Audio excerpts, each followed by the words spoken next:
Firman Tuhan, saudaraku ya. Eh, apa namanya? Saya setiap khotbah kehabisan waktu terus mesti ya. Minggu lalu itu baru separuh. Ya walaupun sempat saya jelaskan sedikit ya tentang Kristus sebagai perkataan. Wah, sama Mas juga dikasih judul perkataan Allah. Jadi firman Allah ya supaya lebih jelas mungkin yang dimaksud firman Allah ya. Jadi firman Allah yang hidup atau perkataan Allah yang hidup, puji Tuhan. Jadi di dalam apa namanya saudaraku, saya langsung aja ya karena waktu, saya takut enggak sampai lagi ya. Karena biasanya saya selingi dengan perkataan-perkataan motivasi ya, yang memotivasi Anda. Jadi bukan sekedar pengajaran, tapi nanti motivasinya masuk dalam pengajaran aja deh. Ya. Jadi gini saudaraku, kita minggu lalu udah belajar ya, dan memang selama waktu ini kita terus belajar untuk dapat menjelaskan ya, memahami dan akhirnya bisa menjelaskan tentang Tuhan kita Yesus Kristus ya. Sebagai pertanggungjawaban iman kita, baik untuk diri kita sendiri ya. Kita lebih mantap iman kita ya, yakin dasar yang kokoh ya, keyakinan yang kokoh kepada Tuhan Yesus Kristus sekaligus bisa sebagai pertanggungjawaban iman buat orang-orang di sekitar kita. Ya, karena mereka juga perlu mendengar tentang Yesus. Amin, saudaraku. Ya, dan karena kita sudah berkali-kali katakan ya tinggal di Indonesia dan mayoritas saudara seberang ya, dan ajaran yang diajarkan 700 tahun setelah Kristus mengajarkan tentang kebenaran ya di dalam Injilnya ya saudaraku ya, ada hal-hal yang kontra saudaraku ya. Kalau Yesus mengajarkan, para rasul mengajarkan bahwa Kristus itu adalah anak Allah, firman Allah yang jadi manusia, Tuhan, dia Allah, itu counter ya, dikontra Yesus manusia, Yesus bukan Tuhan. Nah, itu kan kontra apa? Terjadi counter di situ dan kita tinggal di lingkungan yang mayoritas seperti itu. Dan saya berharap kita sebagai anak-anak Tuhan bisa dengan lembut, dengan kasih, dengan damai bisa memberitakan Injil ya tentang Kristus. Injil itu tentang Kristus, saudaraku. Amin, saudaraku. Injil itu tidak ada yang lain. Alkitab firman Tuhan itu adalah Kristus. Ya, berbicara tentang Kristus. Kita udah belajar ya. Kitab-kitab suci menulis tentang aku, ya, mulai Musa, Taurat Musa, kitab para nabi, Mazmur, semua menulis tentang aku. Nah, makanya kenapa saya berusaha mendorong untuk mengajar jemaat di tempat ini, ya, memahami atau suatu kesimpulan. Nah, kita selama ini udah tahu kesimpulannya ya, cuman penjelasannya yang perlu belajar. Ya, kesimpulannya udah tahu bahwa Yesus itu adalah firman Allah, udah ngerti ya, titik. Itu seperti Tritunggal itu apa? Ya Bapa, Putra, Roh Kudus, titik, selesai. Tapi kan penjelasannya ini yang perlu belajar itu. Kenapa Bapa, Putra, Roh Kudus itu satu gitu loh. Nah, gitu. Kemarin iseng-iseng belajar Yunani nemukan bapak-bapak gereja ini santainya di sini, santai aja teologi. usia ya. Jadi yang satu itu usianya, yang tiga hipostasisnya gitu loh. Bapa, Putra, Roh Kudus itu hipostasis. Yang satu itu usia. Ini intermezzo dulu ya, intermezzo abot. Usia itu diterjemahkan substansi atau esensi ya, isi gitu ya. Jadi isinya itu sama satu, tapi hipostasisnya tiga. Lah saya itu nanti lain kali saya sampai ke situ ya tentang Tritunggal. Tapi ini saya waktu nyari mungkin Mas juga ya. Sayang ini strong enggak bisa ya. Coba nanti usahakan Alkitab, kamus strong itu dari Yunani ke Inggris, sudah bisa belajar. Usia, satu usia. Jadi Bapa, Putra, Roh Kudus itu satu substansi, satu isi, satu esensi. Usia itu ternyata diterjemahkan selain substance, esensi itu dengar dulu, properti. Itu yang anak bungsu itu loh. Saya lupa nanti tak cari itu. Saya waktu baca-baca itu kan lagi iseng ya, saya iseng aja baca Alkitab teologi. Itu properti. Jadi Bapa, Putra, Roh Kudus itu memiliki properti itu apa sih? Jangan bayangkan rumah, kepemilian artinya. Memiliki kepemilian yang sama. Bapa, Putra, Roh Kudus itu satu properti, satu kepemilikan. Kuasa yang sama, keilahian yang sama, penyembah disembah yang sama, itu nanti jadi usia itu artinya gitu ya. Nanti lain kali ya. Nah, sekarang saya sedang mengajarkan tentang firman. Kristus adalah firman Allah ya, supaya lebih mudah untuk dipahami, baik untuk kita sendiri yang tinggal di lingkungan saudara-saudara kita yang mayoritas ya dari seberang, yang di ayat-ayat mereka juga ada Yesus itu firman, kalimatuhu ya, kalimatullah. Cuman penafsirannya yang beda. Jadi sederhananya sebelum kita lebih dalam ya. Kalau kita Allah firman-Nya dan rohnya itu tiga-tiganya itu disembah gitu loh saudaraku. Nah, gampangannya gitu. Kalau saudara kita kan Allah saja, firman-Nya enggak, rohnya enggak dijelaskan. Justru Tritunggal itu penjelasan. Jadi Tritunggal itu bukan bicara berapa Allah, tapi bagaimana Allah itu dijelaskan. Allah bersama firman-Nya dan rohnya disembah. Ya, bedanya itu aja sih. Kalau di sana itu firman itu apa itu tapi nanti lain kali saya akan tunjukkan ya. Ada kesulitan juga. Karena mereka mengatakan bahwa firman Allah itu, Al-Quran firman Allah itu tidak diciptakan. Bayangkan, di dunia ini kalau ada yang tidak diciptakan, itu berarti apa, saudaraku? Hanya ada satu yang tidak diciptakan, Maha ada. Siapa dia? Allah. Kalau ada yang tidak diciptakan siapa? Bagi kita firman Allah memang tidak diciptakan, ya, karena dia Allah gitu loh. Allah juga ya, oke, itu intermezzo ya aboting ini. Sri tambah mendelik. Oke, kita lanjut. Jadi fokus ke firman Allah. Minggu lalu, firman itu Mas juga lama-lama akhirnya saya bebaskan Mas juga ngasih judul ya. Jadi judulnya kan sebetulnya Kristus adalah firman Allah yang hidup.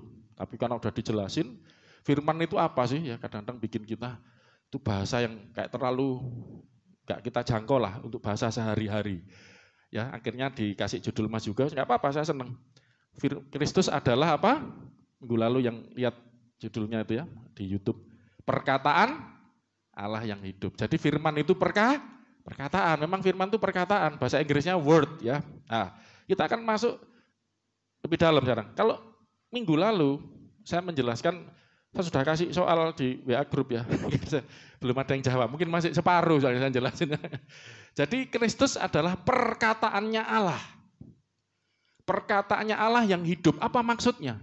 Nah, minggu lalu saya baru menjelaskan, sebenarnya sudah dua hal sebenarnya saudaraku ya. Cuman yang kedua waktunya kurang. Jadi yang pertama, coba sambil diinget-inget, apa yang dimaksud bahwa Kristus itu adalah perkataannya Allah? Tambah yang hidup lagi. Perkataan Allah yang hidup, apa maksudnya?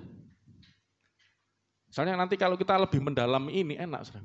Kita menginjil menjelaskan ke saudara sepupu kita ini gampang. Soalnya kalau anak Allah, saya sudah ngomong kan, wah Allah kok punya anak, itu bingung malah. Wah salah paham, malah punya istrinya siapa gitu ya, malah bidannya mana. Celaka itu ya, karena pemikirannya manusiawi ya, biologis, padahal ini adalah gelar, tapi nanti saya akan sampai ke sana. Tapi yang penting ini dulu, coba poin yang pertama, bagian yang pertama, sambil diinget-inget. Apa yang dimaksud Kristus itu adalah perkataan Allah yang hidup. Jadi perkataannya Allah tapi hidup. Apa yang dimaksud? Nah ini sudah punya gambaran kan? Perkataan Allah tapi hidup. Gitu. Nah, maksudnya apa? Begini masuk kurang jelas. Jadi Kristus itu adalah perkataannya Allah tapi yang hidup. Minggu lalu yang poin yang pertama saya jelaskan, yang dimaksud perkataan yang hidup itu adalah bahwa perkataan Allah itu memberikan kehidupan. Saya ulangi, perkataan Allah memberikan kehidupan. Sudah kasih contoh, bahkan manusia saja omongannya itu bisa memberikan kehidupan. Tapi kehidupan di sini beda dengan kehidupan yang diberikan oleh perkataannya Allah. Sudah berikan contoh kan, hidup dan mati itu Amsal itu. Kemarin minggu lalu Amsal semua ya, banyak Amsalnya itu. Baru buka Amsal, belum yang lain itu. Ya, kitab Amsal. Hidup dan mati dikuasai lidah. Hidup dan mati. Masuk hidup itu dikuasai lidah. Ya, siapa yang menggemakannya akan memakan buahnya kan itu. Jadi, tapi yang dimaksud hidup dan mati ini bukan berarti perkataan kita, Pak Hari mati, jadi mati, enggak kan? Enggak. Itu kan yang dimaksud bukan hidup dan mati itu. Ini kita harus fair. Yang dimaksud apa? Bisa memberikan semangat, bisa mematahkan semangat, kan maksudnya itu. Tapi kalau Allah, hari ini juga kamu diambil nyawamu, waktu Yesus ngomong itu, orang kaya yang bodoh. Itu kalau ngomong mati ya mati, bangkit ya bangkit. Nah, saudaraku, jadi yang dimaksud itu cuman gini, maksudnya Anda bisa punya gambaran manusia aja loh. Perkataannya, omongannya bisa apa? Memberikan dampak, memberikan hidup atau mati. Ya itu kan saudara. Jadi dalam arti memberi semangat atau mematahkan semangat atau membawa dampak gitu loh, kira-kira begitu. Tapi kalau perkataan Allah saya percaya lebih dari itu. Saya sudah berikan contoh kan. Ya kan perkataannya Tuhan Yesus saja ini loh contoh.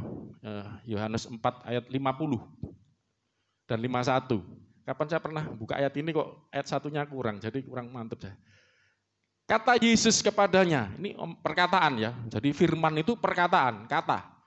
Yesus ngomong apa? Kata Yesus. Gitu ya. Supaya saudara enggak ruwet gitu loh. Harus nyari kata firman gitu. Pokoknya kalau Allah berkata, orang berkata itu logos. Logos itu artinya perkataan, kata.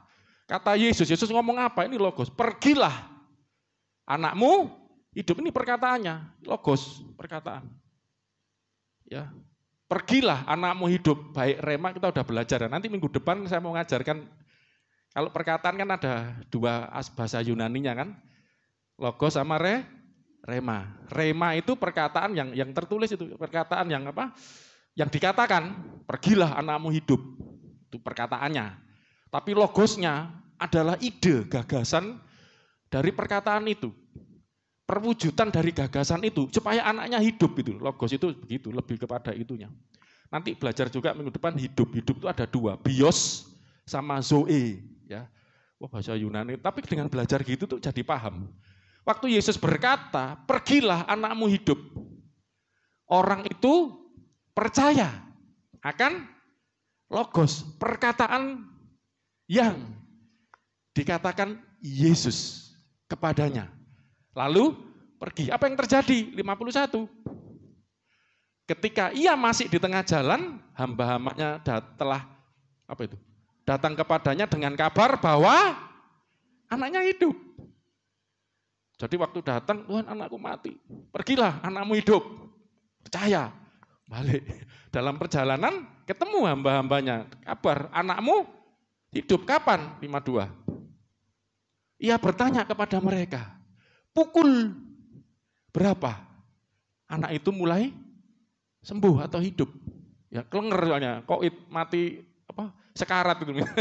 Antara mati dan sakit sudah sekarat. Jawab mereka, kapan? Kemarin siang pukul 1 demamnya hilang. Itu mungkin yang mati sakit parah banget ini. Terus 50 berapa? 4. Maka teringatlah ayah itu bahwa pada saat itulah Yesus berkata kepadanya, anakmu hidup. Wah, lalu ia percaya dan seluruh keluarganya. Kalau perkataannya Yesus, ya ini saudaraku. Anakmu hidup, ya hidup bener, langsung. Ini kan langsung. Pukul berapa? Loh ini kenapa dicatat? Enggak nunggu sembuh, nunggu besok ya. Kalau saya kalau doakan, jujur aja ya, itu bukan Tuhan Yesus. Doakan, berapa hari baru sembuh. Kalau enggak bablas, kan terserah Tuhan. Tapi kalau Yesus sembuh. Ya, kamu enggak waktunya game. Tapi zamannya Yesus enggak ada. Yesus ngomong kamu waktunya mati. Maaf, saya pernah lihat film yang ngomong apa enggak ya. Jadi Siddhartha itu ya. Itu ada filmnya. Saya lihat waktu acara apa itu ya. Terus ada orang minta anakku sembuh, hidup, mati kan anaknya. Ya, ini supaya cari contoh saudaraku ya. Terus dia ngomong, kamu carilah, saya lupa. Pokoknya kalau ada yang temukan satu keluarga yang kakeknya berapa generasi itu, kakeknya enggak mati, nanti kalau kamu temukan saya, nanti kamu hidup anaknya. Intinya dikasih pelajaran bahwa setiap orang itu pasti mati karena dia nyari, enggak mungkin ketemu orang yang berapa generasi gitu loh, yang masih hidup itu gitu. Tapi saya bersyukur Tuhan kita Yesus Kristus. Kalau saya manusia ya akan seperti itu, menghibur. Kalau ada yang kepaten, ya, meninggal, saya akan katakan semua orang pasti mati. Menghibur, ya. Nabi mungkin juga begitu. Ya toh, manusia juga. Tapi coba baca Matius, Markus, Lukas, Yohanes, cerita tentang Kristus. Saudara kalau lihat tidak pernah satupun Yesus ketemu orang sakit, ya inilah manusia hidup tuh seperti ini. Ketemu orang mati nangis, ya kamu biasa orang mati. Yesus tidak pernah begitu. Kalau ada orang datang, Tuhan anakku mati. Pergi, anakmu hidup.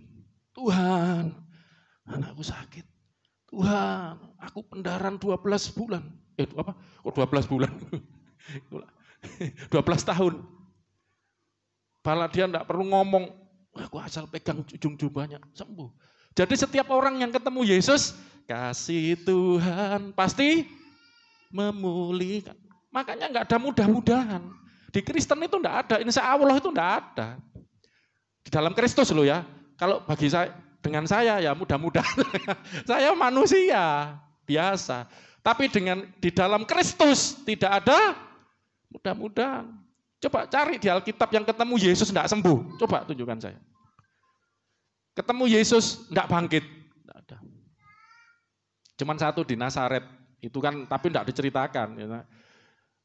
Tapi yang percaya sembuh, yang percaya terutama yang percaya di Nazaret kan ditolak seorang nabi yang tidak diterima. Ya sudah nggak mau percaya ya apa? Dia enggak lakukan banyak mujizat di situ. Tapi yang percaya pasti sembuh, amin. Pasti hidup, pasti ada harapan. Tuhan kita luar biasa. Perkataannya memberikan kehidupan. Ini loh, Yesus itu perkataan yang hidup. Saya kan langsung fokus, kalau bicara Allah ya sudah usah ngomong Allah kun fayakun, maka jadi. Tapi saya katakan ini bicara Yesus. Nah sekarang gini, masuknya ke sini saudaraku. Wah Bu Untung serius banget ini luar biasa. Kemarin kok dihapus apa? Saya belum sempat baca dihapus Bu Untung. Apa misalnya? Keliru. Oh dengar. Oh pesan suara. Pikir saya jawab ini, cepet banget ini kasih pertanyaan langsung jawab. Tapi saya belum sempat, lu kok sudah dihapus ini. Saya enggak tahu apa. Paling semangat bentuk. Lah, jadi ingat ya, yang pertama tentang apa yang dimaksud Kristus itu adalah perkataan Allah yang hidup. Yang pertama, perkataannya memberikan kehidupan. Memberikan hidup. Lah yang kedua, ini waduh mau udah setengah jam. Ini yang kedua minggu lalu sudah ya, tapi enggak selesai. Sekarang gini, coba ini cara berpikirnya. Kenapa perkataan Yesus itu ada kehidupannya? Atau memberikan, ini malang jawab. Kenapa perkataan Kristus itu memberi kehidupan? Sudah saya jelaskan, minggu lalu buka Ibrani. Coba sudah jawab. Ibrani, firman Allah hidup kuat itu Ibrani pasal 4 ya. Aku keliru buka ini ntar. Saya ini kebanyakan catatan sampai bingung. Ibrani pasal 4 ayat berapa itu Mas Yuga? Kamu kan Alkitab berjalan. Mas Yuga berjalan. Ibrani berapa? 4 ayat 12. Nah ini baru ketemu. Wah, panjang catatannya. 1, 2, 3. Sebab firman Allah hidup. Coba, yang hidup itu apa? Firman Allah. Firman itu apa? Nah, kan gini kan gak nyambung firman karena istilah ini. Firman itu apa? Perkataan. Sebab perkataan Allah hidup. Selain hidup apa? Dan kuat. Dan lebih tajam dari pedang bermata dua manapun. Iya, firman perkataan Allah itu menusuk amat dalam sampai jiwa dan roh terpisah. Bisa membedakan masuk sampai jiwa dan roh, sendi-sendi dan sumsum ini loh sampai diturun. Ini kan ini mendetail banget. Firman itu kalau masuk itu sampai dalam. Ia sanggup membedakan pertimbangan dan pikiran hati kita. Coba renungkan ayat ini maksudnya apa? Kalau baca Alkitab ini saudaraku, saya sarankan kalau Anda saat teduh, enggak usah banyak-banyak ayat. Wes satu ini loh, saya jujur pernah satu ini 1 minggu enggak habis-habis merenungkan ini. Saya bukan tipe orang mentarget, ini aja yang saya renungkan, besok saya renungkan lagi, apa ya. Sampai, wow, dapat. Coba ubah cara Anda merenungkan firman, nanti kan beda. Saudaraku. Amin, saudaraku? Enggak usah target-targetan berapa banyak yang kau baca. Tapi targetkan berapa banyak yang engkau mengerti. Ya, apa yang dimaksud firman hidup? Perkataan Allah hidup. Kuat. Tajam. Menusuk. Memisahkan. Renungkan ini apa?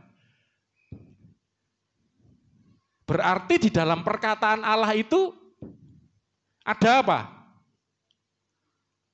Ada kehidupannya kan? Ada kekuatannya kan? Ada hikmatnya kan, tajam ini kan. Ya tajam lah, ini belajar.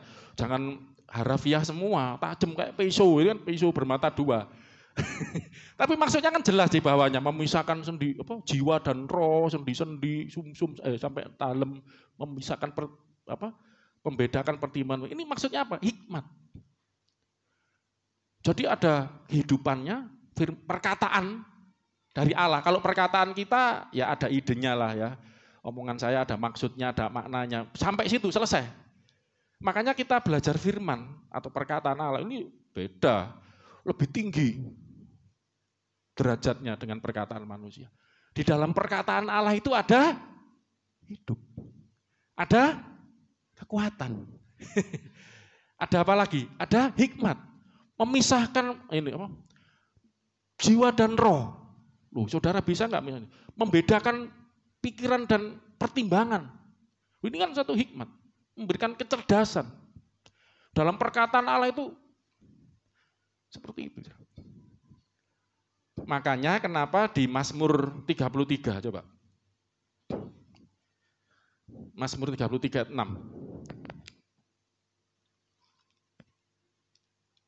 Oleh firman Tuhan, langit telah dijadikan. Oleh firman itu apa? Lah belajar. Sampai tak ulangi. Firman itu apa? Perkataan. Oleh perkataan Tuhan. Langit telah dijadikan. Oleh nafas ini. Roh Allah ya. Nafas dari mulutnya. Segala tentaranya. Perangkat-perangkat. Kelengkapannya gitu loh. Paling gampang. Coba ayat 9 lompat. 1, 2, 3. Sebab Allah yang Tuhan huruf besar semua tadi loh, oleh firman Tuhan, perkataan Tuhan Yehova. Sebab dia Allah Yehova, Bapa itu. Berkata, berfirman, berkata, anggap aja supaya kita ngerti ya. Berkata, ada keluar perkataan, maka semuanya jadi. Memberi perintah. Ini kan paralel, firman memberi perintah. Semuanya ada. Kenapa Allah ngomong? Berkata, langit jadi. Semuanya ada. Hari kedua, cakrawala jadi. Hari kedua, jadilah cakrawala. Berkata, lalu jadilah demikian. Siapa lagi? Terus, biarlah. Hari ketiga. Guru sekolah minggu, apal gak? Hari penciptaan, apal apa kayak terdengar. Hari ketiga, berpisah darat dengan laut. Wah itu kan. Ngomong, biarlah air ngumpul di tempat tertentu sendiri, bahasa bebas daripada buka kejadian lama nanti. Darat ngumpul, akhirnya terpisah laut sama ngomong, saya jadi. Terus biarlah tumbuh pohon-pohonan berbuah, ngomong, terus terjadi. Biarlah matahari penerang siang untuk malam, bulan, bintang. Jadilah demi. Ya. Nah, sekarang ketika Allah berkata, begitu akhirnya. Ketika Allah berbicara, ngomong, terjadilah sesuai yang dikatakan. Kenapa bisa seperti itu? Gitu loh maksudnya. Makanya Ibrani itu ajaran para rasul. Menjelaskan karena di dalam perkataan itu ada kehidupannya. Ada kekuatannya, hidup kuat. Dan ada tajam, lebih tajam dari pedang bermata 2 yang sanggup memisahkan ya toh, perpikiran, pertimbangan yang sanggup. Itu bicara hikmat. Ini nih, tambah ini aja. Biar dikira saya enggak memaksakan. Amsal 8 ayat 3 atau 4 itu, coba lihat dulu. Amsal 8. Oh, 4 berarti. Ya. Tentang hikmat itu berapa? Yang oleh hikmat langit dijadikan. Dengan hikmat Tuhan. Kita buka EDW, ini Kak, buka. Amsal 8 bener ya, ayatnya yang 14 mungkin ya. Saya ayat ini Kak, berapa hafal nih? Amsal 8 ayat, saya sering nyanu ini kan, sering tambah lali. Oleh hikmat Tuhan langit dijadikan. Bentar, searching aja repot-repot. Amsal 8 ayat yang ke Mbak Septi nih saya nyariin.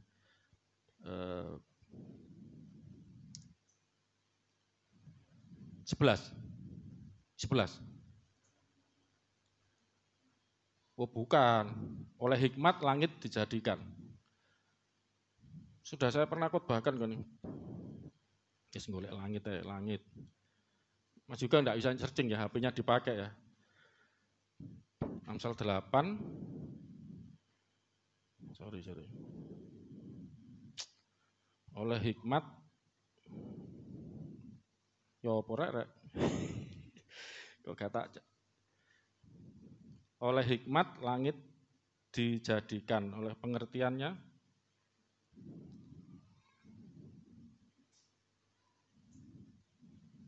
mana tadi? Pengertian aja, pengertian. Oleh hikmat langit dijadikan.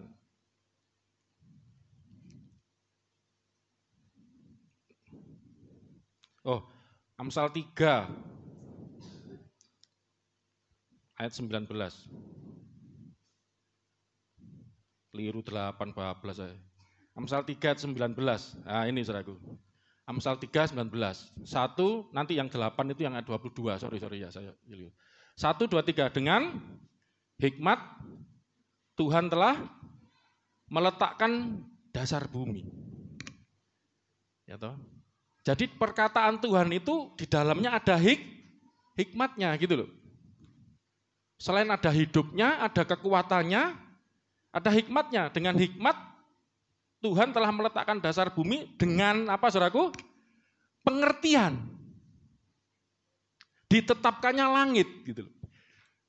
Padahal kita sudah belajar Tuhan itu menciptakan segala sesuatu dengan apa? Firman atau perkataan. Jadi perkataan Tuhan di dalamnya itu makanya yang dimaksud logos atau perkataan Kristus sebagai perkataan Allah yang hidup itu bukan hanya bicara tentang kata-katanya gitu loh. Makanya saya jelaskan tentang logos dan rema. Tetapi apa yang terkandung di dalam perkataan itu gitu. Dalam perkataan itu ada hikmat. Makanya Rasul Paulus katakan luar biasa. Kristus itu adalah hikmat dan kekuatan Allah. Nanti kita akan sampai ke sana juga. Ya. Dengan hikmat Tuhan meletakkan dasar bumi, dengan pengertian ditetapkannya langit. Padahal kita tadi udah belajar bahwa dengan perkataan langit bumi dijadikan. 20. Dengan pengetahuannya air samudera raya berpencaran dan awan menitikkan embun. Ya. Jadi perkataan itu mengandung pengetahuan dan hikmat itu mengandung kekuatan. Kita lah ini pasal 8 ya. Amsal pasal 8.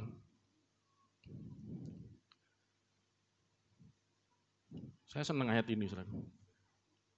Ini tentang hikmat ya. Judulnya apa? Coba tentang judulnya aja. Wejangan hikmat. Ya, saya mau lihat ayat ini. Ayat ke-12.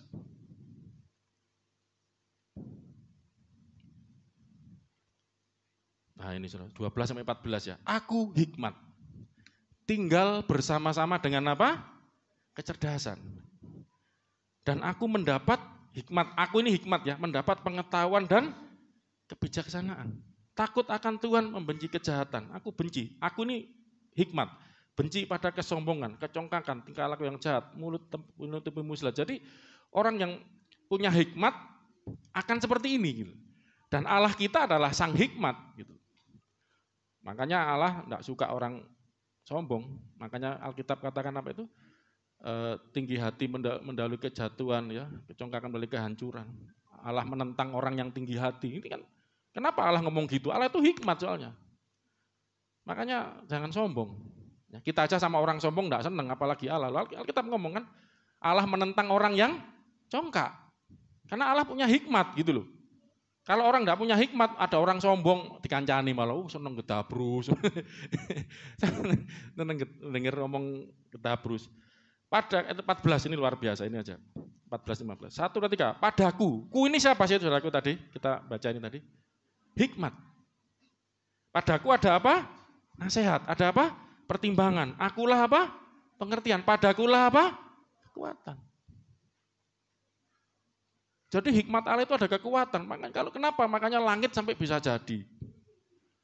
Bumi, dasar-dasar bumi diletakkan. Karena ada perkataan, di dalam perkataan Allah itu ada, ini tadi ada kehidupan, ada kekuatan, ada hikmat.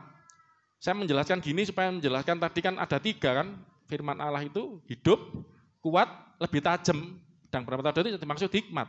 Apa sih yang maksud pedang bermata 2? Itu kan firman, ada di mana itu? Efesus ya, Efesus 6. Terimalah senjata kelengkapan senjata Allah, ketopong keselamatan, baju sirah kebenaran, perisai iman, pedang roh. Kadang firman Tuhan ngomong pedang, pisau bermata 2 itu bicara firman, hikmat. Oke ya. Lah, jadi gini, kita masuk ke sini. Kenapa perkataan Allah dan dalam ini Kristus ya, perkataan Kristus itu ada kehidupan. Perkataan Kristus itu memberi kehidupan, memberi kesembuhan. Kenapa? Karena di dalam perkataan Kristus, bahkan perkataan Allah, itu ada hidupnya, ada kekuatannya, ada hikmatnya. Makanya kalau Anda memperkatakan firman, katakan firman. Itu yang ngomong memang saudara dan saya, tapi yang keluar perkataan itu perkataan Allah. Di dalamnya ada hidupnya. Di dalamnya ada kekuatannya. Di dalamnya ada hikmatnya. Tapi kalau omongan karepmu dengklek, gak ono apa-apane. Karepe dengklek. Karepe dhewe. Ngeluh, susah. Wes, gak ono apa-apane malah susah uripmu. Susah kayak sepur. Coba ngomongkan hidupku hanya ditentukan oleh perkataan. Ngomong apa? Makanya kenapa saya dorong baca Alkitab, ini kan perkataannya Allah. Omongkan, wah jadi. Oke ya, lah sekarang saya masuk gini, saya urutkan, saya ulangi ya. Jadi perkataan Tuhan Yesus itu memberikan kehidupan. Pergilah, anakmu hidup. Lalu orang itu pergi ketemu hambanya, anakmu hidup beneran, kapan? Kemarin siang, jam sekian. Loh, kok pas waktu Yesus ngomong itu? Jadi waktu Yesus ngomong, perkataannya memberikan kehidupan. Nah kita runtut lagi. Kenapa perkataan Yesus bisa memberikan kehidupan? Karena ada hidup di dalam perkataannya tadi. Lah, sekarang kenapa perkataannya Yesus itu ada kehidupan? Perkataannya Allah ada kehidupan. Nah ini saudara. Kenapa saudaraku? Mundur terus. Karena yang berkata ini hidup. Ya Pak saudaraku. Nah ini harus belajar nanti secara singkat aja ya. Hidup itu ada 2. Bahasa Yunaninya seperti perkataan itu, logos sama rema. Hidup itu ada 2. Yang dimaksud hidup. Yang Yesus waktu berkata hidup itu zoe. Katakan 1, 2, 3. Z ya, zoe. Tapi ada satu lagi kata istilah hidup itu bios. 1, 2, 3.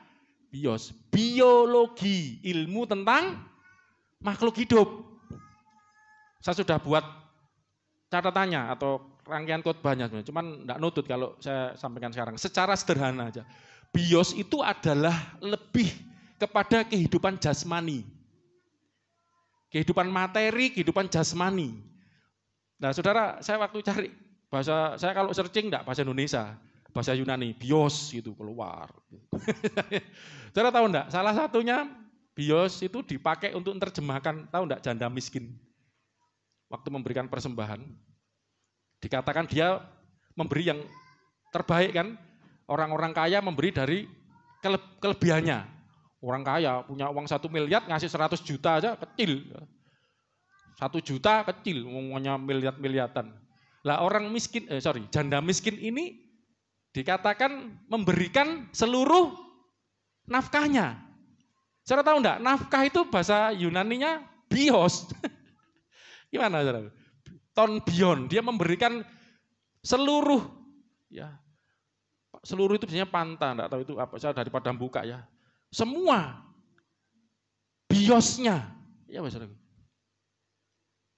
Diterjemahkan nafkah ya, karena kan memang ini kan terjemahan itu kan ya perlu mengikuti konteks.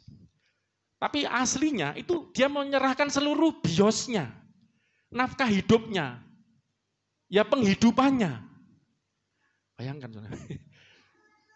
Kadang diterjemahkan harta juga, pembagian harta, apa, anak sulung, anak bungsu yang minta pembagian harta itu bios, minta bios ayahnya.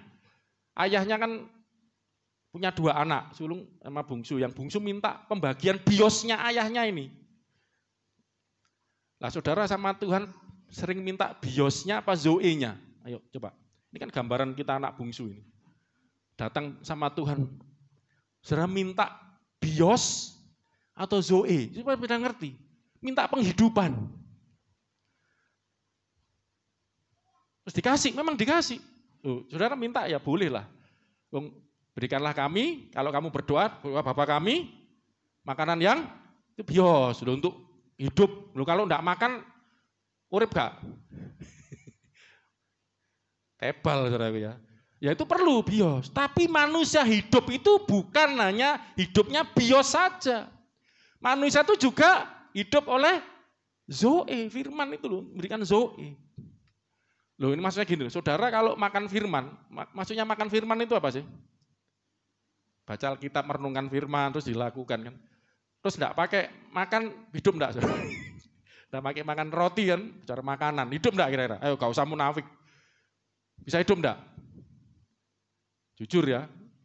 Kecuali kalau si izin Allah ya beda lagi ya mujizat. Musa itu 40 hari 40 malam enggak makan, enggak minum. Ya karena di Gunung Sinai kan terima wahyu Tuhan, ya beda ceritanya. Enggak Tuhan. Bisa. Tapi pada kenyataannya kalau saudara hanya membaca Alkitab, tetap ya perlu. Karena tubuh ini, bios ini ya perlu dihidupi gitu. Tapi maksudnya Yesus itu waktu bicara hidup itu zoe. Terutama Yohanes itu zoe semua. Aku datang memberikan kamu hidup. Karena supaya ngerti gini loh, aku itu wes urip. Orang-orang Yahudi kan loh, aku gak perlu kon wes urip kok. Oh, ini bahasa Jerman ya, ngerti? Aku enggak perlu, Yesus kan aku percaya kepada kamu akan hidup. Loh, aku gak mati kok. Lah aku hidup, ngapa perlu kamu kasih hidup lagi? Yang enggak ngerti akan begitu kan, coba renungan. Barang siapa percaya kepadaku, kamu akan menerima kehidupan. Loh, aku sudah hidup. Hidupnya ini bios saja. Yesus ngomong kamu bios sudah punya. Tapi aku berikan yang kamu enggak punya. Yaitu zoe. Ini loh saudara. Ini, waduh saya harusnya khotbah minggu depan kok malah sekarang ya. Saudara ndelereng ini saudara bisa. Terus cul-culan khotbah wis gak. Malah ndelok ayat keliru. Minggu depan saya akan bahas tentang bios dan zoe ini. Nah, cuman sebenarnya biar ngerti yang dimaksud firman Allah itu hidup, itu cara Yunaninya zoe. Ada zoe-nya di situ. Ada hidupnya di situ. Ya zoe itu kalau sederhana hidup yang lebih tinggi nilainya, derajatnya, degree-nya daripada bios. Lebih tinggi. Makanya manusia hidup bukan dari roti saja, itu untuk bios saja. Hidupan bios, biologimu saja. Biologismu saja. Tapi kamu butuh firman. Manusia itu bukan roti saja, tapi dari setiap firman. Itu memberikanmu hidup, zoe buat kamu. Lah firman Allah itu ada zoe-nya. Lah kenapa ada zoe, ada hidup? Karena yang ngomong ini zoe. Buka 1 Yohanes 1. Ayat 1. Terus enggak ngikuti catatan lah, mengalir. 1 Yohanes 1 ayat 1, coba. Nah ini saudaraku. 1, 2, 3. Apa yang telah ada sejak semula, yang telah kami dengar, yang telah kami lihat dengan mata kami, yang telah kami saksikan, dan yang telah apa? kami raba dengan tangan. Jadi ini sesuatu yang physically ya. Ini kan yang kami lihat, mata kami dengar, berarti kan telinganya dengar. Kami raba, ya panca inderanya, ini sesuatu yang fisik. Siapa itu? Tentang firman hidup. Loh kok jadi fisik? Karena firmannya hidup itu. Itulah yang kami tuliskan kepadamu. Jadi firman hidup yang jadi manusia. Maksudnya gitu. Ayat kedua ini coba. Lah di sini maksudnya. Hidup itu lah saudaraku. Tadi bicara tentang firman hidup yang kami lihat, kami raba, kami dengar. Sekarang tiba-tiba ayat kedua ini beralih. Hidup itu telah dinyatakan. Kami telah melihatnya. Ini kan yang dimaksud siapa tadi? Ayat 1 tadi. Firman hidup kan? Loh ya apa sih saudaraku? Yang dimaksud hidup itu telah dinyatakan, telah kami melihatnya dan kami sekarang bersaksi memberitakan pada kamu tentang hidup kekal itu. Yang dimaksud siapa ini tadi? Ayat 1 tadi loh. Firman hidup tadi, perkataan hidup tadi. Ya, bahasa Yunaninya itu logos tesois. Kalau pakai tis ya, tesois. Perkataan yang hidup. Perkataan hidup ya, yang hidup. Itu ternyata disebut hidup. Hidup itu. Gitu loh saudaraku. Ngerti Mas? Dan itu bicara hidup kekal. Lah makanya ini Zoe ini bukan bicara hidup bios. Beda, hidup materi, fisik. Ya kita perlu hidup bios. Ya semua orang di dunia bios. Tapi mereka enggak punya Zoe, gitu loh. Kalau mau Zoe hidup kekal. Hidup yang nilainya lebih tinggi. Nanti minggu depan saya akan tunjukkan ayat-ayat apa yang dimaksud Zoe itu lebih dalam. Itu hidup yang tidak berkesudahan. Hidup kekal, hidup yang hidupnya Allah gitu loh. Lah coba baca ini. Kami memberitakan kepada kamu tentang hidup kekal 1, 2, 3 yang ada bersama-sama dengan Bapa. Siapa yang dimaksud ini saudaraku? Kan Tuhan Yesus kan. Firman hidup itu tadi, kami laba, kami lihat, kami itu kan. Rasul Yohanes sedang menjelaskan tentang Tuhan Yesus. Dan hidup itu dinyatakan, kami lihat, kami mau bersaksi. Dan itu adalah hidup kekal yang bersama-sama dengan Bapa. Coba renungkan. Jadi kalau saya urutkan ya, perkataan Tuhan Yesus itu, kenapa disebut perkataan yang hidup? Karena memberikan kehidupan. Kenapa perkataan Tuhan Yesus memberikan kehidupan? Karena ada dalam perkataan Yesus itu ada kehidupannya. Kenapa perkataan Yesus ada kehidupannya? Karena Tuhan Yesus yang berkata itu adalah sang hidup itu. Hidup kekal itu loh saudaraku. Ayo, entah getih kayak. Coba renungkan. Makanya kenapa kita dalam ini enggak habis-habis. Saudara mau kesimpulan ya selesai sudah. Yesus adalah firman Allah. Sudah. Perkataan Allah yang hidup. Tambah gitu wis. Penjelasannya apa? Gak iso. Kayak apa? Inilah makanya kenapa dipelajari itu. Saya sama Nyonya sharing-sharing. Saya waktu renungkan ini saya ingat-ingat. Saya waktu itu pernah ikut training doa 3 minggu, hampir 1 bulan. Waktu itu kita berangkat rame-rame terus mampir, itu kan di Bandung ya, mau naik mampir di rumah seseorang karena nanti dibantu naik. Terus teman kita tanya, ini mau kemana? Ini ke Lembang. Apa training doa? Oh ya berapa? 3 minggu ya, hampir 1 bulan. Belajar doa aja 3 minggu. Ini bukan berdoa loh saudaraku ya. Training pelajaran tentang doa. Apa aja sih yang dipelajari? Orang nggak ngerti. Belajar doa loh 3 minggu. Itu apa aja yang dipelajari saudaraku? Gitu? Lalu nanti kira-kira seperti ini. Belajar tentang Tritunggal. Oh, Bapak Firman Roh Kudus adalah satu. Selesai. Yuk, 1 kalimat selesai. Tentang Kristus adalah firman Allah. Itu pada mulanya firman bersama Allah. Selesai. Tapi ketika didalami, saya yakin tidak akan habis-habis sudah belajar ini. Karena firman itu hidup. Hidup itu kan sesuatu yang dinamis. Bahasa Yunaninya kekuatan itu, saudara mau tahu enggak apa? Dunamis, dinamis. Itu kekuatan artinya. Yang dari itulah muncul kata dinamit. Meledak. Kuat banget kan. Cuman 1 gini aja udah meledakkan segini saudara. Dinamit saudara. Ya, enggak ya. Dinamis. kekuatan. Ya, jadi firman Tuhan itu inilah perkataan Yesus. Saya ulangi lagi ya, diurut. Jadi perkataan Tuhan Yesus itu ada kehidupannya. Kenapa ada kehidupannya? Oh sorry, kok bablas. Perkataannya Tuhan Yesus, diulangi lagi. Iris, apa? Di stipek. Perkataannya Tuhan Yesus memberi kehidupan. Makanya perkataannya Tuhan Yesus memberi kehidupan. Kenapa perkataannya Tuhan Yesus bisa memberi kehidupan? Karena di dalam perkataannya Tuhan Yesus ada kehidupannya. Termasuk kekuatannya, termasuk hikmatnya, kira-kira begitu loh ya. Kenapa perkataannya Tuhan Yesus ada hidupnya, ada kekuatannya, ada hikmatnya, beda dengan omongan kita ya terbatas. Tapi kenapa perkataannya Yesus itu, bahkan Allah ngomong gini, firman yang keluar dari mulutku, setiap firman, bahkan setiap, it's satu kata saja, makanya Yesus ngomong, satu iota aja enggak kan. Satu iota itu bukan kata, itu tanda baca itu. Tanda baca aja enggak akan lenyap. Langit bumi lenyap, itu aja loh, satu titik aja enggak akan lenyap. Saking dahsyatnya perkataan Allah ini untuk membedakan dengan perkataan kita. Jadi perkataannya Allah itu beda. Ada hidupnya, ada kekuatannya, ada hikmatnya. Ya kan? Dan kenapa ada itu? Karena yang berkata, yang berbicara, yang berfirman adalah Sang hidup. Sang firman, sang hidup. Hidup kekal itu. Yang bersama Bapa itu.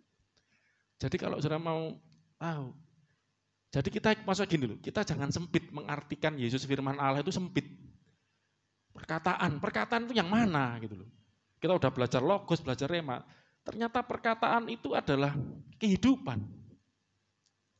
Hidup yang ada bersama Bapa. Ya kan? Nanti minggu depan kita akan lebih dalam. Kok bisa seperti ini? Ya kan, saya kan mulai khotbah ya. Saya akan masuk ke sini. Kita terakhir bicara tentang roti hidup ya. Nggak nyampe semua ini. Kita lihat kenapa Yesus berkata dia adalah roti hidup. Kita ulangi lagi Yohanes 6 ayat 50. Yohanes 6 ayat 50.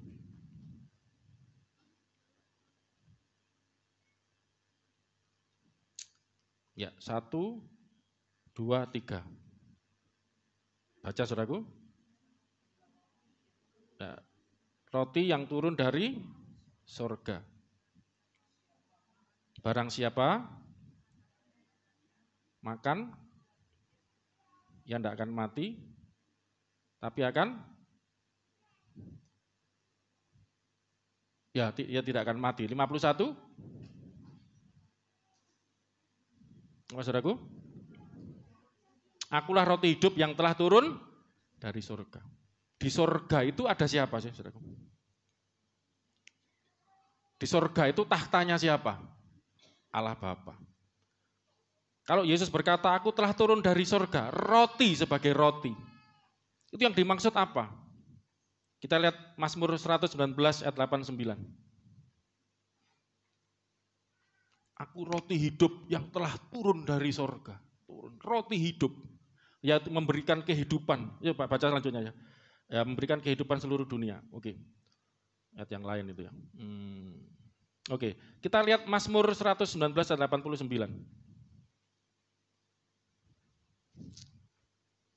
1, 2, 3. Untuk selama-lamanya ya Tuhan. Apa saudaraku? Firman-Mu, perkataanmu tetap teguh di mana? Surga. Tuhan berbicara, berkata dari surga. Akhirnya setiap perkataan yang keluar dari mulutku tidak akan kembali sia-sia seperti air yang itu kan ada itu Yesaya 50 itu. Turun hujan yang turun ke bumi mengairi, tidak akan kembali. Dia akan melaksanakan segala yang kuperintahkan. Tapi firman itu, perkataan Allah itu sebelumnya ada di mana? Di surga bersama dengan Allah. Jadi masa gini loh, Anda jangan terlalu sempit mengartikan Yesus adalah firman, adalah perkataan Allah, itu kata-kata, sekedar kata-kata. Dan juga sekedar, nah ini nanti juga, sekedar, saya ngomong sekedar ini bukan berarti salah, tapi ini lebih dalam dari itu gitu loh. Sekedar kata-kata itu rema itu, atau logosnya, atau bahkan sekedar logos, nanti saya akan tunjukkan kenapa. Sekedar logos itu suatu makna, pemaksud dari perkataan itu. Rema kan kata-katanya, logos itu kan makna atau maksud. Atau saya tunjukkan strong itu ya. Kamusnya itu S embodying an ide. Embodying itu bocornya apa sih? Body. Jadi membodikan, mewujudkan ide tadi. Kalau rema kan kata-katanya, logos itu yang mewujudkan apa kata-kata tadi jadi wujud. Nah, tapi tidak sekedar itu. Ternyata kita belajar hari ini Kristus itu adalah firman hidup, perkataan hidup itu ternyata juga bicara hidup itu sendiri. Hidup kekal yang bersama Bapa. Bersama Bapa, Bapa di sorga. Bapa yang di sorga. Gitu. Itu ada hidupnya Allah. Nah, kalau saya sederhanakan itu adalah hidupnya Allah. Dan itu turun, makanya dikatakan Yohanes 6 ayat 35. Nah, ini.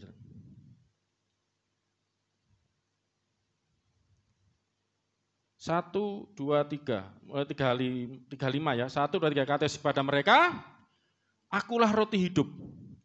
Barang siapa datang kepadaku, ia tidak lapar lagi. Dan barang siapa percaya kepadaku, tidak haus lagi. Loncat 38. Sebab kenapa?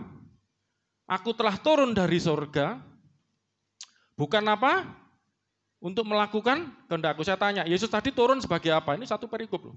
Bicara tentang apa? Roti. Jadi Yesus turun sebagai roti hidup.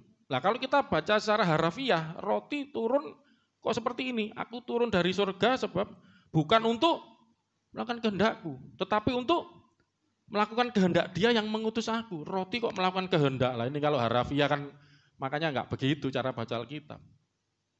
Ini akulah roti yang turun dari surga, yang memberikan kehidupan untuk dunia. Aku turun dari surga sebagai roti hidup, bukan untuk melakukan kehendakku, tapi melakukan kehendak Dia. Dia ini siapa maksudnya? Bapa Allah yang mengutus aku. 39. Inilah kehendak Dia yang mengutus aku, yaitu supaya dari semua yang telah diberikannya kepadaku, jangan ada yang hilang, tapi supaya apa? Kubangkitkan. Akulah kebangkitan dan hidup. Kenapa Yesus bisa membangkitkan orang mati? Bangkitlah, sembuh, anakmu bangkit, anakmu hidup. Karena Dia adalah sang kehidupan itu sendiri, yang bersama Allah. Ya, dan turun dari surga, melakukan kehendak Allah untuk membangkitkan orang-orang di dunia yang bios saja, yang hidupnya terbatas ini, yang perlu diselamatkan. Jadi dari sini aja kita sudah bisa menyimpulkan roti hidup itu yang dimaksud firman Allah. Karena di surga, turun dari surga, melakukan kehendak Allah untuk memberikan kehidupan. Maaf, malaikat dari surga juga, tapi enggak keluar dari Allah. Ya, dia tidak memberikan kehidupan. Malaikat itu pesuruh, angelos, ya pesuruh atau apa? Pesuruh itu utusan yang diutus. Tapi Yesus ini diutus memberikan kehidupan. Nabi enggak, malaikat enggak. Nah, kita sudah jelaskan minggu lalu, saya akan ayat tentang bahwa nanti lebih jelas. Jadi firman itu, perkataan Allah itu dipersonifikasikan. Itu bukan sekedar kata-kata biasa seperti kata-kata kita. Ya, tapi Kristus itu adalah perkataan, bayangkan perkataan aja ada hidupnya. Saya mau menggarisbawahi ini, Yohanes 1 ya. Ini bahasa Yunani saya keluar enggak? Angel ya. Nyanyian baru, Yohanes 1 ayat 1. Ini sudah diajari Mas juga enggak? Enggak usah wis. Saya tahu enggak? Ini bahasa Inggris ya, bahasa Inggris. Ini kelihatan bahasa Inggris. Saudara, di Indonesia kita, bahasa Indonesia kita bukan salah sih, ada kekurangan. Maksud saya gini, saya sedang mau menjelaskan, ini terakhir lah karena waktu ya, bahwa yang dimaksud perkataan, Yesus adalah perkataan Allah, ini adalah suatu pribadi gitu loh. Pribadi, tahu enggak? Pribadi itu, kenapa sesuatu itu ada pribadinya? Karena hidup. Sebelum ini dulu aja, enggak apa-apa, bagus ini nanti ya. Ini coba, Waktu manusia diciptakan, enggak usah dibuka yang ini aja. Jadi gini, waktu manusia diciptakan dibentuk dari debu tanah, Kejadian 2 ayat 7 ya. Lalu Allah mengembuskan nafasnya. Lalu manusia itu menjadi makhluk hidup, punya pribadi. Jadi hidup itu menjadi makhluk yang hidup, bisa berpikir, bisa merasakan, bisa segala macam aktivitas. Itu karena ada hidup. Sebelum nafas hidup itu dihembuskan, manusia nggak bisa apa-apa, nggak ada pribadinya, kira-kira begitu loh. Jadi karena kenapa ada pribadi, wis buka aja lah, mendolong KB. Kejadian 2 ayat 7. Ini ayat yang harus hafal harusnya. Kejadian 2 ayat 7, cepet. Ketika itulah Tuhan membentuk manusia itu dari apa? Debu tanah dibentuk. Kalau saya katakan patung, seperti patung, dari debu tanah kan. Ya kenapa kok saya katakan patung? Setelah itu dan menghembuskanlah, setelah ada hembusan nafas hidup ke dalam hidungnya, demikianlah lah barulah manusia itu menjadi makhluk yang hidup, bisa berdiri, berjalan, berpilih, gitu. Jadi pribadinya itu muncul gitu loh kira-kira. Kenapa pribadi itu muncul? Karena ada nafas hidup atau kehidupan. Lah makanya karena firman itu hidup, bahkan dikatakan itu adalah hidup yang bersama Bapa yang kekal itu, hidup yang kekal. Berarti firman itu ada pribadinya. Budeng enggak? Budeng enggak? Kita ulangin nih. Ini patung, makanya saya ngomong tak anggap patung. Manusia dibentuk dari debu tanah. Sebelum ada nafas hidup, bisa ngapa-ngapain enggak? Makanya saya katakan patung, enggak bisa apa-apa. Ada pribadinya enggak? Bisa mikir enggak? Enggak bisa, dari debu tanah menengis patung. Lalu, dan itu kalau bahasa Yunani ke, itu ya, artinya dan itu lalu, selanjutnya. Lah ini loh. Dan selanjutnya dihembusi kehidupan dalamnya. Lalu demikianlah manusia itu menjadi hidup. Maksudnya jadi itu bisa ngomong, bisa beraktivitas, bisa Adam kan bisa kasih nama binatang, bisa merawat taman kan ada itu pribadi namanya. Kursi ini bukan pribadi. Wujudnya ada tapi bukan bisa ngapa-ngapain. Gitu loh. Lah, jadi kalau ada kehidupan, berarti ada pribadi. Ayo, konsentrasi. Kalau ada hidup, berarti ada pribadi. Kalau perkataan atau firman itu hidup, berarti ada pribadinya gitu loh. Dan saya akan buktikan dengan bahasa Inggris. Bahasa Yunani, katanya bisa, ya apa? Gak bisa buka itu ya, daripada masuk ke sana. Yohanes 1 ayat 1. John 1, verse 1. Loh itu lah Indonesia. Coba Indonesia dulu enggak apa-apa. Indonesia bisa langsung pindah ya. Terus kangelan. Indonesia dulu ya. Kalau di Indonesia buka Alkitab Anda. Pada mulanya adalah firman. Nah, ini terjemahan ini saya ngomong kurang tepat ya enggak enak sama LAI. Bahasa Yunaninya en archi in ho logos. Bahasa Inggrisnya persis kalau bahasa Inggris. But in the beginning, buntung. Biasa. In the beginning was, pada awalnya, pada permulanya was adalah, apakah ini firman? The word. Ho itu diterjemahkan the. Di Indonesia kan enggak ada. Pada mulanya firman, makanya bingung. Apa firman ini? Cuma Mas juga, ini kan pinter bahasa Inggris, jadi saya enggak ngaco. Apa kalau the diterjemahkan? Sang. Kalau yang benar gini, pada mulanya adalah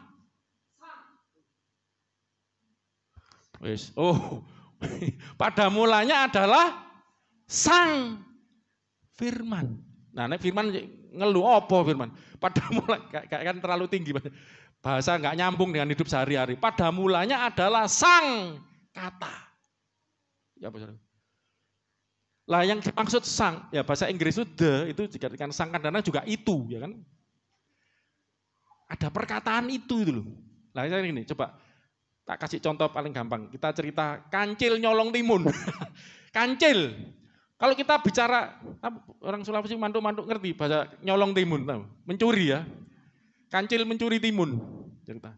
Kalau saya sebut kancil, cerita tentang kancil. Kancil itu kan yang mana? Kancil yang mana? Kancil kan banyak. Tapi ketika bicara sang kancil, dan sang kancil kemudian mencicil. Melihat Pak Tani tidur, saya ingat kecil ya. Terus itu jangan diceritakan lagi saudara, ngajari mencuri. Saya dulu, sekarang untung ya bukan kita enggak ya itu kan kadang menjelaskan kecerdikan sang kancil. Nah, ketika saya bicara sang kancil, berarti saya sedang menunjuk kepada satu sosok kancil itu loh. Yang cerdik itu loh. Yang nyuri timun dari Pak Tani yang sedang ketiduran, sang kancil. Jadi ketika bicara sang kata, sang firman itu loh yang ngomong itu loh. Yang menjadikan, makanya firman Tuhan ini yang menjadikan alam semesta. Makanya kenapa Rasul Paulus, oleh dia Allah menjadikan alam semesta, oleh Kristus, oleh sang kata ini karena sang ini. Ngerti ya maksud saya? Ini pelajaran bahasa Indonesia. Di sekolah lulus semua enggak ini? Jadi ada the word. In the beginning was the word. Sang kata. And the word, loh, diulang lagi. Keho logos, ho, ada ho-nya, kata kuncinya ada ho. Dan firman itu harusnya gitu. Dan sang firman, sang kata, was with God, bersama dengan Allah. Makanya dengan gini kita ngerti firman bersama, perkataan sama Allah ini. Tapi ketika kita baca Rasul Yohanes tadi, Yohanes 1 ya, hidup itu bersama Allah. Hidup yang kekal bersama Allah. Oh jadi ngerti, ini karena pribadi. Pribadi ku wong wis gampangane ngono. Wong. Person bahasa Inggrisnya. Wong. Ana wonge ngono lho. Ora mung kata-kata abstrak. Mbuh apa iki? Wong. Ada sosoknya. Sang kata ini bersama Allah dan sang kata itu adalah and the word was God. Wis leken sik. Renungan. Jadi kita sedang belajar perkataan Allah ini adalah suatu pribadi. Kalau saya coba terjemahan bebas ya, pada mulanya, bahasa Indonesianya, kan itu, pada mulanya adalah sang perkataan. Gitu. Bahasa Indonesia, firman itu kita ganti perkataan kan, biar Anda mudeng. Pada mulanya adalah sang, loh ini kalau perkataan aja bingung, ada perkataan apa? Perkataan itu pada mulanya adalah sang perkataan. Perkataan itu, sang itu juga bisa artinya itu, the itu ya. Perkataan itu, sang kata itu tadi bersama-sama dengan Allah. Dan firman itu, perkataan itu adalah Allah. Ini pas itunya benar ya, kok yang depan itu saya enggak dikasih ya. Hah? Oh, gak cocok, itu adalah. Bukan itu, pada mulanya adalah firman itu. Cuman kalau langsung itu yang mana kan, berarti ada sang firman. Oke, ayat kedua. Iya, lah makanya iya. Ini kalau bukan pribadi bukan iya. Iya, perkataan yang sang kata tadi pada mulanya bersama-sama dengan Allah. Jadi cara sederhana, apa sih firman itu? Apa sih perkataan itu? Itu adalah sang hidup. Hidup yang bersama Allah, hidupnya Allah. Hidup yang bersama Allah yang diberikan kepada dunia. Nggak nutut warnanya, minggu depan saya akan jelaskan. Saya mau kita lihat ayat ini ya. Bahwa bagaimana, ini terakhir ya, setelah ini tim musik bisa maju. Kita akan melihat bagaimana hidup itu berasal dari Bapa. Terakhir ini.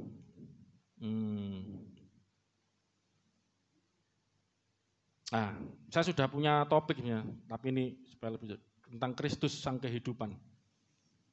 Minggu depan ya, judulnya sekarang. Kita akan lihat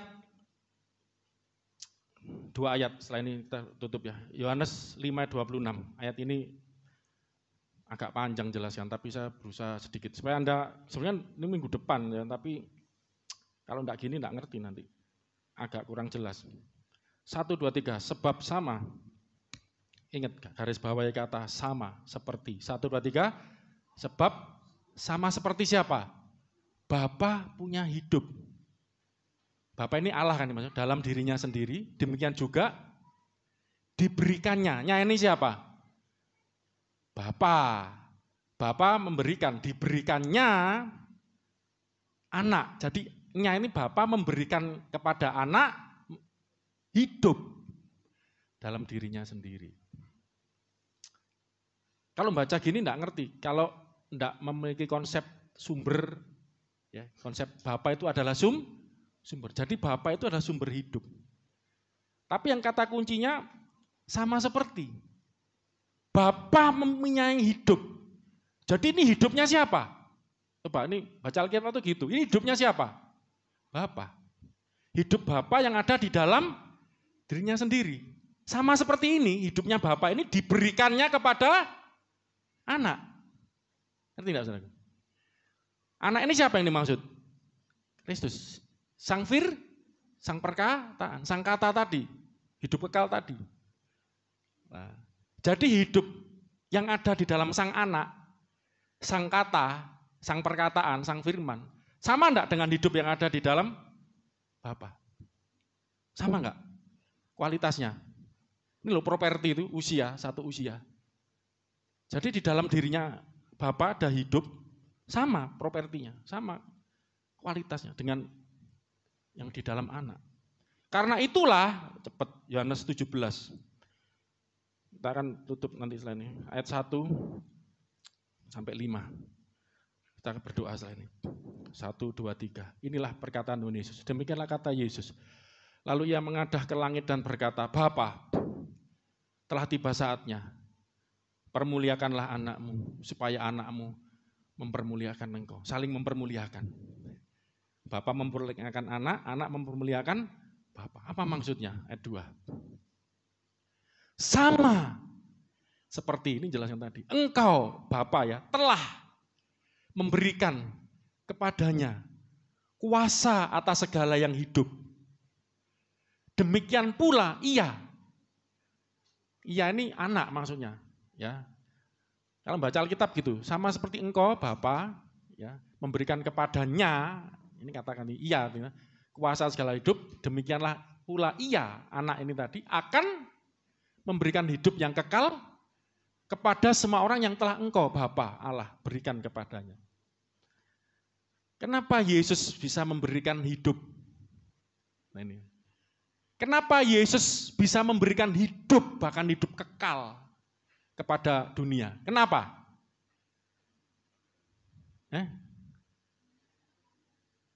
Kenapa? Mempunyai hidup kekal. Yesus memiliki hidup kekal dari mana? Dari Bapa. Tidak apa-apa kamu gitu. Menerima hidup kekal dari Bapa, dengan Bapa itu sumber artinya. Allah itu sumber. Memberikan hidup kekal pada firman ini tadi. Lah makanya gini, ini Yesus ngomong gini, aku di dalam Bapa. Bapa di dalam aku. Coba Anda bisa mengerti ini enggak? Yesus itu loh di dalam aku ning jerone Bapak. Bapak ning jeroku. Loh, opo iki? Tek. Aku ning jero ning Bapak. Bapak ning jeroku. Opo iki tambah brodol rambutnya. Coba kalau pakai firman gampang. Perkataan, firman tambah nanti bingung. Perkataan. Kalau gini paling gampang saya. Perkataan saya di dalam saya enggak? Ya, jangan bayangkan perkataan itu cuma kata-kata. Ada idenya, ada pemikirannya, ada gagasan, ada gitu. Perkataan saya di dalam saya enggak? Waktu saya berkata, ada saya enggak di situ? Pikiran saya, cinta saya. I love you. Ngeblak sih saya langsung. Kalau orang yang ngomong, orang lain beda, tapi kalau suaminya I love you sungguh-sungguh.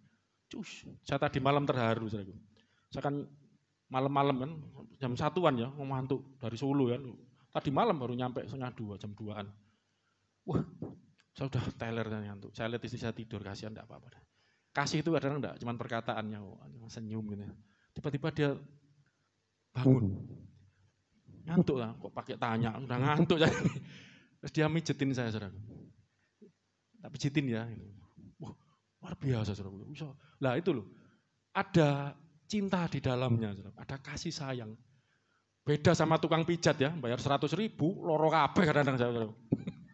Sakit semua badan saya. Ini cuman tangan kanan tok gini, saudara. Gitu tiba-tiba padang, mata saya melek. Hilang ngantuknya, saudara.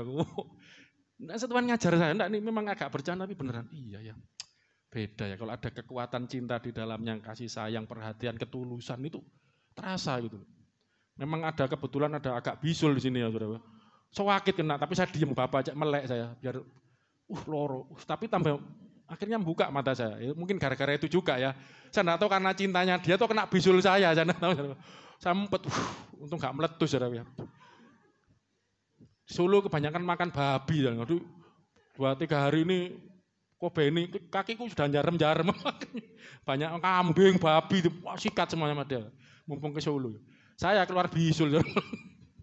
Tapi bikin melek. Lah coba dalam enak sayang, wah gitu ya. Ngomong katanya cuma enak, ada cinta di situ, ada perhatian lu. Semangat. Perkataan nyonya ada di dalamnya, ada nyonya, ada hatinya. Lah, waktu Yesus ngomong, aku di dalam Bapa sebagai firman, dan Bapa di dalam aku. Waktu perkataan itu keluar, entah mau lewat Bapa melalui Yesus, itu ada hidupnya Bapa di dalam. Makanya perkataan itu hidup, kuat, ada hikmat. Ini yang akhirnya ngerti kan, Bapa di dalam aku. Aku di dalam Bapa, Bapa di dalam aku. Di dalam Kristus ada Bapa, ada hidupnya Bapa. Makanya Yesus bisa memberikan hidup, karena Nabi tidak bisa. Di dalam Nabi, Bapa nggak ada di dalam Nabi. Dalam arti hidupnya loh ya. Kalau urapan kita kan diurapi beda, ini hidupnya. Tapi Yesus janji, kalau kamu percaya kepada aku akan datang kepadamu, Bapa juga akan datang. Maksudnya gitu, hidupnya Bapa itu akan datang juga. Ayat 3, nanti terakhir. Inilah hidup yang kekal itu, yaitu bahwa mereka kenal engkau, Bapa, satu-satunya Allah yang benar, dan kenal aku, Yesus Kristus yang kau utus. 4. Aku telah mempermuliakan engkau di bumi. Ini minggu depan aja. Oke ya, jadi semakin belajar firman Tuhan, semakin mantap, semakin mengenal. Ini gak sekedar kata-kata. Perkataan Tuhan tidak sekedar kata-kata seperti kata-kata kita. Ada hidupnya, ada kekuatannya, ada hikmatnya di situ. Bahkan ada Bapa di situ. Ada Kristus di situ, hidupnya Kristus. Dan itu makanya barang siapa mendengar perkataanku, percaya akan hidup. Mari kita mau percaya dengan perkataan Allah. Karena perkataan itu, sang perkataan itu adalah Allah. And the word was God. Ketheos and holokos. Firman itu adalah Allah. Sang kata itu adalah Allah. Terima kasih Tuhan. Ya, kita datang kepada Tuhan. Sang firman yang hidup. Pribadi yang hidup-hidup kekal itu. Hidup yang telah diberikan pada dunia melalui Yesus. Tanpa Yesus tidak akan ada hidup. Tidak ada kehidupan. Nabi tidak bisa berikan kehidupan. Nabi tidak bisa memberikan, malaikat tidak bisa.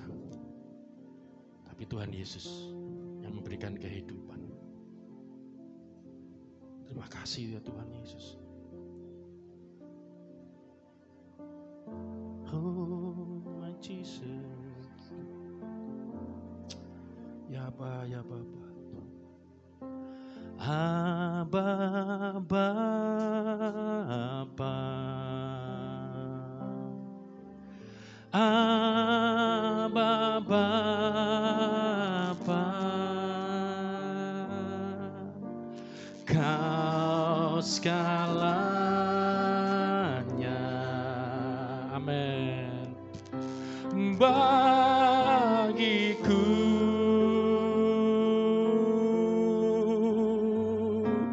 Ku naikkan syukur padamu dengan segenap hatiku.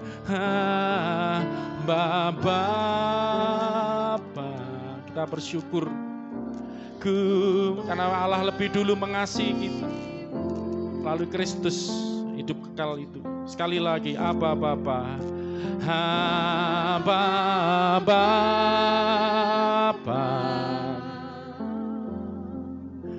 Aba Bapa, Kau segalanya, Kau segalanya bagiku, Bapa kita baik. Haleluya. Ku naikkan syukur, kita bersyukur. Kita boleh mengenal Allah sebagai Bapa. Bagimu dengan segenap hatiku, Bapa. Haleluya, ku mengasihimu. Mari bangkit beri bersama-sama. Haleluya. Lebih dari segalanya, ku ingin Kau Tuhan.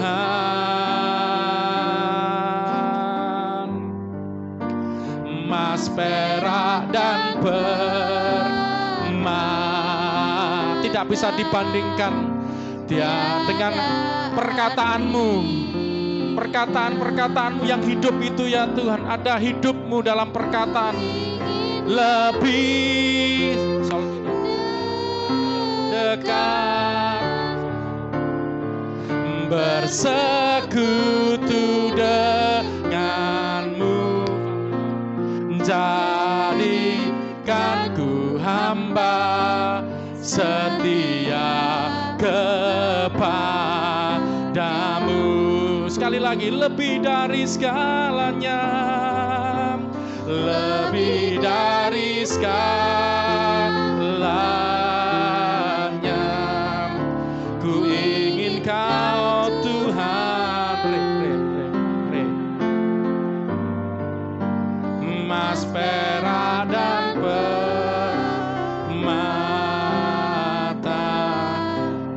tiada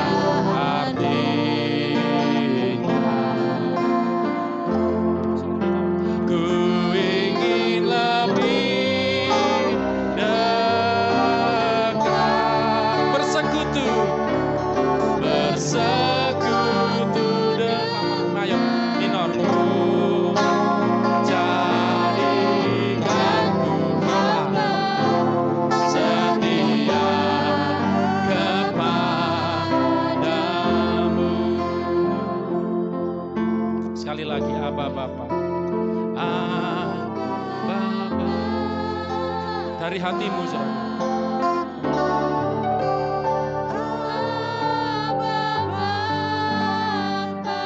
Katakan Kau segalanya ya Aba.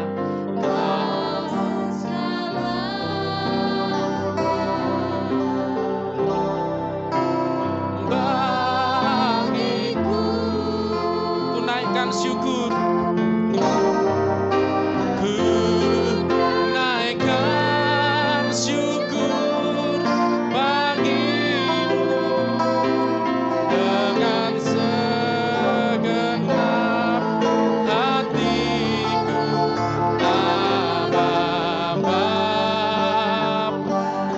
Dari hati kita, ku mengasihimu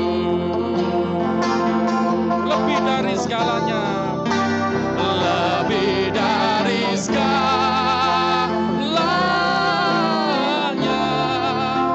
ku ingin Kau Tuhan. Emas, perak, dan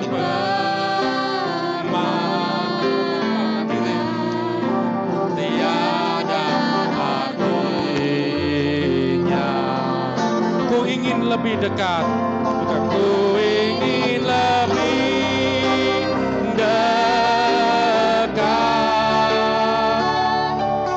bersekutu denganmu, jadikan ku hamba setia kepadamu.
Saya rindu mengajak jemaat Tuhan di tempat ini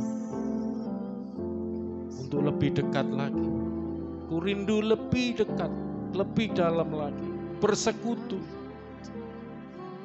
dengan Bapa, Aba Bapa, yang kita panggil Aba Bapa, karena kita telah mengenal Yesus Kristus. Tanpa Yesus kita tidak bisa sampai kepada Allah sebagai Bapa. Kita udah belajar setiap waktu, setiap saat gereja ini tentang Bapa di dalam Kristus. Hidupnya Bapa di dalam Kristus yang diberikan kepada kita. Hidup itu telah diberikan supaya dunia memiliki kehidupan, supaya manusia, supaya saudara dan saya memiliki zoe, hidup. Zoe yang ada bersama Allah. Zoe yang kekal, aionion. Zoe yang kekal itu. Yang ada bersama Bapa itu. Supaya bisa sampai kepada kita. Supaya dunia enggak binasa, tapi beroleh hidup yang kekal. Bapa telah menyerahkan hidupnya kepada anaknya. Firman, perkataan sang kata, sang firman itu. Yang diutusnya turun ke dalam dunia untuk memberikan kehidupan kepada dunia. Saya mendorong jemaat untuk lebih lagi bersekutu dengan Bapa, bersekutu dengan perkataannya, perkataan-perkataannya. Renungkan firman-Nya, renungkan perkataannya. Di dalam perkataan itu ada hidupnya Bapa. Dalam perkataan itu ada hidup kekal itu. Ada kekuatan Allah, ada hikmat Allah, pedang bermata dua itu. Renungkan. Saya tidak bosan-bosan mendorong dari mimbar ini kepada jemaat Tuhan untuk merenungkan, memikirkan terus-menerus perkataan-perkataan Tuhan. Bersekutu, itulah bersekutu dengan Tuhan. Habiskan waktumu, save time, saving time. Gunakan waktumu, sisihkan waktumu, pergunakan waktumu. Hari-hari ini adalah jahat, kata firman Tuhan. Pergunakan waktu yang ada, hari-hari ini jahat. Jadilah bijak, arif. Jangan seperti orang yang bebal, orang yang bodoh. Mereka menyanyiakan waktu mereka, mereka menyanyiakan hidup mereka. Hidupnya sia-sia. Tapi kita telah menerima hidup Zoe dari Bapa melalui Yesus. Kita terima. Hidupmu tidak akan sia-sia, saudaraku. Hidupmu akan berarti. Zoe itulah hidup yang sejati. Bukan sekedar bios. Bukan hanya sekedar nafkah penghidupan yang materi, yang jasmania. Tapi Tuhan berikan Zoe supaya hidupmu berarti. Terima kasih Tuhan. Terima kasih. Mari buka tanganmu, buka hatimu. Lebih dari segalanya,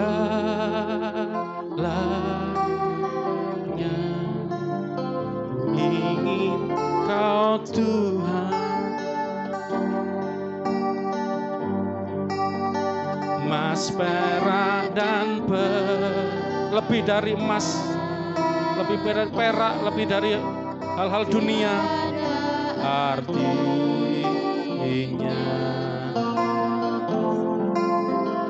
ku ingin lebih dekat,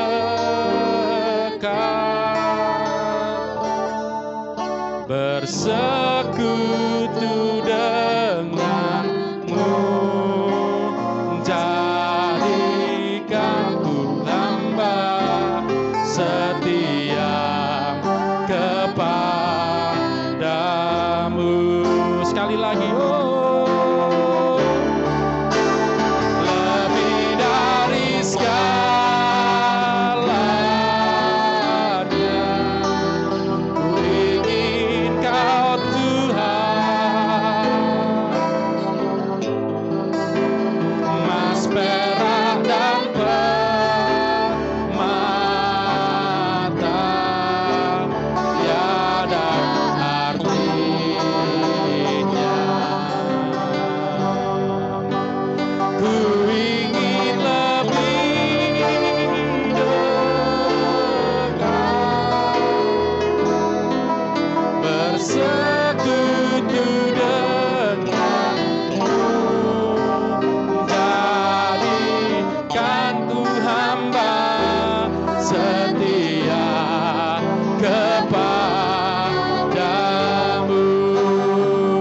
jadikanku hamba, jadikanku hamba setia kepada, berkenan kepadamu.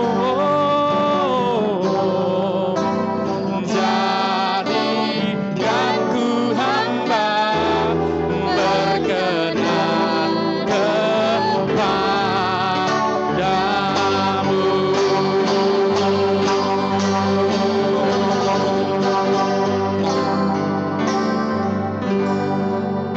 Terima kasih Bapa di sorga. Inilah kerinduan kami, doa kami. Jadikan kami hamba-hambamu yang setia, hamba-hambamu yang berkenan kepadamu, yang dengan ketulusan hati, kesungguhan hati melayani Tuhan, mengabdi kepada Tuhan, beribadah kepada Tuhan dengan sungguh-sungguh. Beribadah bukan hanya hari Minggu, beribadah bukan hanya di gereja saja, tapi ibadah kami adalah seluruh hidup kami yang kami persembahkan sebagai persembahan yang hidup, karena kami sudah terima hidup daripadamu. Persembahan yang kudus, karena kami menerima kekudusan daripadamu, yang tak bercacat celah, tak bercacat, karena Tuhan sudah melayakkan kami, mengampuni kami, sehingga tidak ada lagi cacat celah, dan dihapuskan sejauh timur dari barat. Dan biarlah apa yang Yesus sudah lakukan melalui karyanya di kayu salib, yang memberikan kami kehidupan, pengudusan, pembenaran, kami kembalikan, kami persembahkan dengan kehidupan yang kami jalani ini sebagai ibadah. Itulah ibadahmu yang sejati, Tuhan. Kami serahkan hidup kami, pakailah. Kami serahkan hidup kami. Kami percaya Engkau hidup di dalam kami. Kami memiliki hidup karena kami memiliki Yesus. Kami memiliki hidup itu, karena hidup itu hanya ada di dalam Kristus, karena Kristus adalah hidup kekal itu yang sudah diberikan kepada dunia, kepada kami. Kami mau menghidupinya, kami mau hidup di dalamnya. Terima kasih Bapak. Saudaraku yang tinggalkan tempat ini, ingat baik-baik, Engkau sudah menerima hidup itu, Zoe itu, karena Engkau percaya kepada Sang Zoe itu. Kau percaya kepada Sang hidup itu, dan hiduplah di dalamnya. Kau memiliki kehidupan Allah, kau memiliki hidup kekal itu. Kau sudah pindah dari maut kepada hidup. Persembahkan kehidupan yang memuliakan Tuhan, nama Tuhan dimuliakan. Pulang dengan bawa sukacita, damai sejahtera, berkat yang berlimpah-limpah, rahmat anugerah yang besar dari Bapamu di sorga, Aba Bapa, yang dicurahkannya dalam hidupmu melalui imanmu kepada Kristus Yesus. Kau percaya bahwa Yesus datang dari Allah, Yesus adalah Sang hidup kekal dari Allah yang diberikan buat kehidupan kita semua. Sehingga kita percaya satu kali kelak kita akan bersama-sama dengan Dia, hidup selama-lamanya. Dan kau terima melalui persekutuan dengan Roh Kudus yang akan menyertaimu sampai dari sekarang bahkan sampai selama-lamanya. Yang percaya dikasihi, diberkati, disertai Tuhan. God be with us, Immanuel, Allah bersama kita. Katakan sama-sama, amin. Selamat hari Minggu, Tuhan Yesus memberkati.